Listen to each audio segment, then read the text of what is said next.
Selamat pagi semuanya dimanapun berada. Semoga selalu dalam kasih karunia Tuhan dan diberi kesehatan. Kelas 8 minggu lalu kita sudah berbicara tentang materi kerajaan Allah. Tepatnya 2 minggu yang lalu. Pada hari ini saya akan menjelaskan tentang bab 3 panggilan dan perutusan murid Yesus. Semoga kalian dapat mengerti dan memahami apa maksudnya panggilan dan perutusan murid Yesus.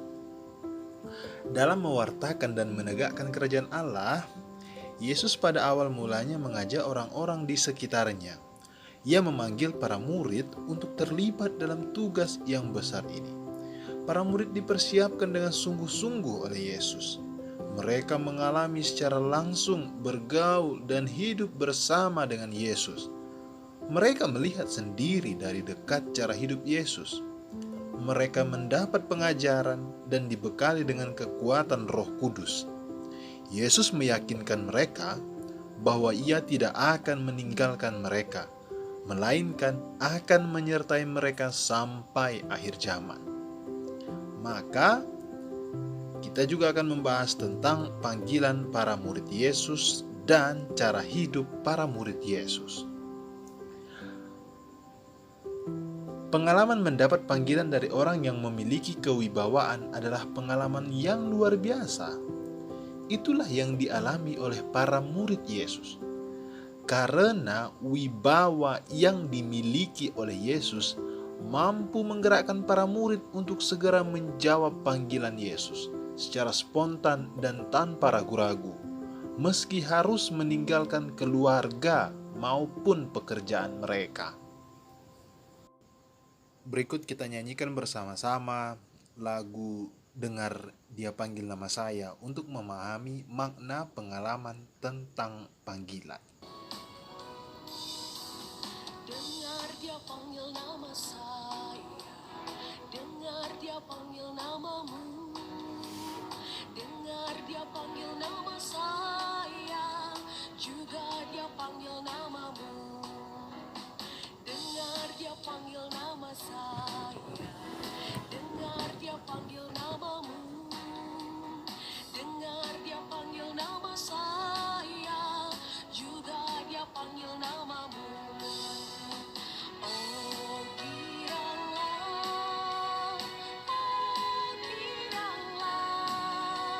Yesus amat cinta pada saya. Oh giranglah, ku jawab ya, ya, ya. Ku jawab ya, ya, ya. Ku jawab ya Tuhan, ku jawab ya Tuhan, ku jawab ya, ya, ya. Yang selanjutnya, mendalami kisah panggilan murid-murid Yesus. Mendapat panggilan dari orang lain bisa menjadi pengalaman yang biasa-biasa saja, tetapi juga dapat menjadi pengalaman yang istimewa bagi kita, tergantung dari siapa yang memanggil.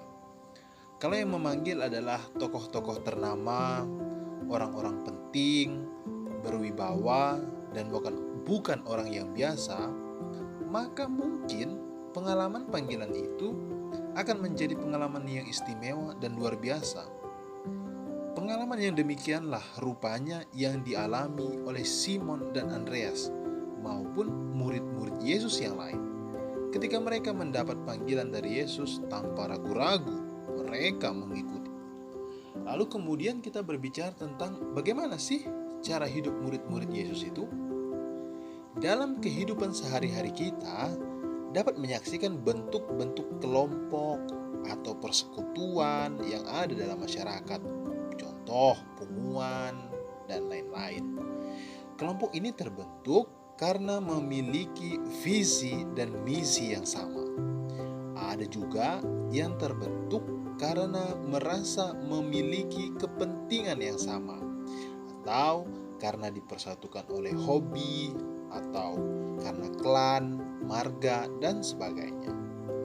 Mereka merasa dalam persekutuan yang mereka ikuti ada keuntungan karena dapat saling berbagi ataupun meringankan beban. Kelangsungan hidup kelompok atau persekutuan sangat ditentukan oleh integritas pribadi anggotanya. Jika kebanyakan anggotanya lebih mementingkan kepentingan pribadi, dapat dipastikan persekutuan itu tidak akan bertahan lama. Bagaimana dengan persekutuan murid-murid Yesus? Maka kita akan mendalami tentang menggali pengalaman hidup dalam persekutuan. Manusia pada hakikatnya adalah makhluk sosial, makhluk yang bergaul, makhluk yang memiliki kebutuhan dasar menjalin relasi dengan sesamanya. Mereka memiliki kebutuhan untuk membentuk suatu kelompok atau komunitas. Demikian juga halnya dengan para murid Yesus. Mereka membentuk persekutuan umat beriman yang disebut gereja. Jadi untuk refleksi kita pada hari ini kita telah mempelajari tentang panggilan Yesus kepada murid-muridnya. Seperti para murid Yesus yang pertama, kita pun juga dipanggil menjadi muridnya. Melalui sakramen baptis, kita telah menyatakan kesediaan menerima panggilan itu. Yang menjadi pertanyaan untuk kita, apakah kehidupan kita sebagai murid Kristus sudah sesuai dengan yang diharapkan Kristus sendiri? Dan apakah kehidupan kita sehari-hari sudah mampu menghadirkan Kristus Yesus yang menyelamatkan, yang berbelas kasih kepada sesama? Maka anak-anak semua kelas 8, coba dalam suasana hening, tuliskanlah hasil refleksi kalian pada buku catatanmu. Apa yang dapat kamu petik dari pembelajaran kita pada hari ini? Sampai berjumpa pada pertemuan selanjutnya, kita akan membahas beberapa topik selanjutnya. Semoga semua kalian tetap sehat dan dalam lindungan Tuhan.